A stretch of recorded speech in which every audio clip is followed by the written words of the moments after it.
Hi friends, Vinayagar Chaturthi அதுக்கப்புறம் மறுநாள் 2 நாள் விலாக்லேயே ஆட் பண்ணியிருக்கேன். ஃபஸ்ட்டு வந்து பார்த்திங்கன்னா பாப்பா அழகாக ரெடி ஆகிட்டு கோயிலுக்கெல்லாம் போயிட்டு வந்துட்டாங்க. நான் அதுக்குள்ளே சமையல் எல்லாமே முடிச்சுட்டு சாமிக்கு அலங்காரம்லாம் பண்ணி சூப்பராக வந்து சாமியும் கும்பிட்டாச்சுனாங்க. இந்த வாட்டி விநாயகர் வந்து கடையில் வாங்கலை. எங்கள் ஹஸ்பண்டோட தம்பி வந்து பார்த்திங்கன்னா மலைக்கு போகும்போது ஒரு 5 வருஷத்துக்கு முன்னாடி ஒரு விநாயகர் நாங்கள் கேட்டு வாங்கிட்டு வந்து கொடுத்தாரு. அது அப்படியே பீரோவில் இருந்தது. சரி இன்றைக்கி தான் எடுத்து அதை வந்து சூப்பராக வந்து அலங்காரம்லாம் பண்ணி சாமியும் கும்பிட்டாச்சு.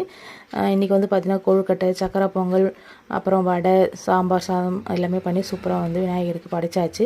இது வந்து பார்த்திங்கன்னா கோயிலில் சந்தனக்காப்பு பண்ணியிருந்தாங்கன்னு சொல்லிட்டு எங்கள் ஹஸ்பண்ட் ஃபோட்டோ எடுத்து அனுப்பியிருந்தார்.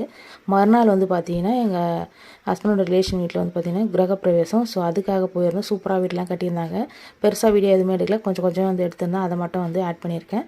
டியூப்ளெக்ஸ் ஹவுஸு நல்லா வந்து கிராண்டாக வந்து கட்டியிருந்தாங்க. செமையாக இருந்தது. அதெல்லாமே சுற்றி பார்த்துட்டு எங்கள் ஹஸ்பண்ட் வந்து பார்த்திங்கன்னா ஆஃபீஸ் போயிட்டார். நாங்கள் பஸ்ஸில் வந்துட்டோம். இந்த வீடியோ பிடிச்சா மறக்காமல் லைக் பண்ணுங்கள், ஷேர் பண்ணுங்கள், சப்ஸ்கிரைப் பண்ணுங்கள் ஃப்ரெண்ட்ஸ். பாய்.